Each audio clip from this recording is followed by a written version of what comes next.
इस फिल्म की शुरुआत में हमें मिन्हो नामी एक बहुत बड़े बिजनेसमैन को दिखाया जाता है जो हाल ही में बेल पर जेल से छूट कर आया है क्योंकि उसके ऊपर उसकी गर्लफ्रेंड किम के मर्डर का इल्जाम है। जेल से बाहर निकलते ही मिन्हो अपनी लॉयर को बुलाता है केस डिस्कस करने के लिए। लॉयर को ये केस लड़ने के लिए पूरी डिटेल्स चाहिए थी। वो मिन्हो से सवाल करती है कि आखिर उस दिन होटल में क्या हुआ था, किम कैसे मरी थी और उसका इल्जाम तुम तक कैसे आया, पुलिस को किसने कॉल की, मुझे सारी बातें डिटेल से बताओ। इन सवालों के जवाब देते हुए कहानी फ्लैशबैक में चली जाती है और दिखाया जाता है कि जिस दिन किम का मर्डर हुआ था उस दिन मिन्हो किम से मिलने के लिए एक होटल में गया था।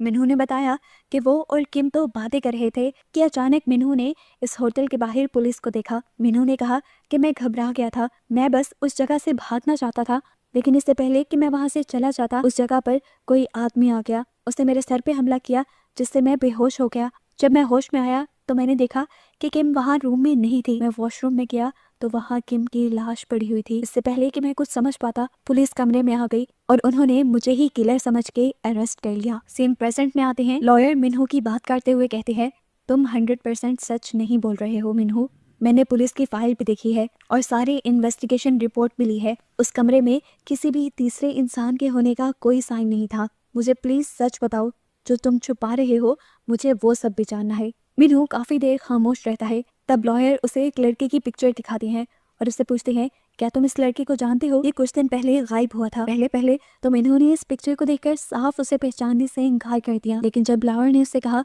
कि तुम सच बोलो तो मिन्हो इस लड़के की भी कहानी बताने लगा।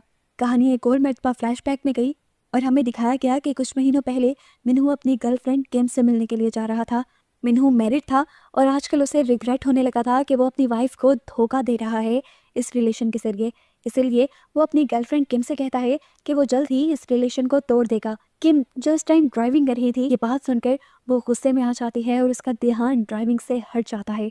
सामने से आने वाली गाड़ी भी उसे नजर नहीं आती। इससे पहले कि इन लोगों का एक्सीडेंट हो जाता, किम जल्दी से अपनी गाड़ी को ड्रिफ्ट करते हुए दोनों कार्स को टकराने से बचा लेती है। ऐसा करके उन्होंने अपनी गाड़ी तो संभाल ली थी, लेकिन सामने वाली गाड़ी का एक्सीडेंट फिर भी हो चुका था। किम और मिन्हो ने जब बाहर निकल के देखा तो दूसरे आदमी की गाड़ी बिल्कुल डैमेज हो चुकी थी। किम ने आगे बढ़कर दरवाजा खोलकर चेक किया। गाड़ी में जो लड़का था उसकी मौत हो चुकी थी और ये लड़का कोई और नहीं बल्कि वही पिक्चर वाला लड़का है जिसके बारे में लॉयर मिन्हो से सवाल कर रही थी। इस लड़के का नाम हान था। मिन्हो बताता है कि उस लड़की की मौत को देखकर मैं बुरी तरह घबरा गया।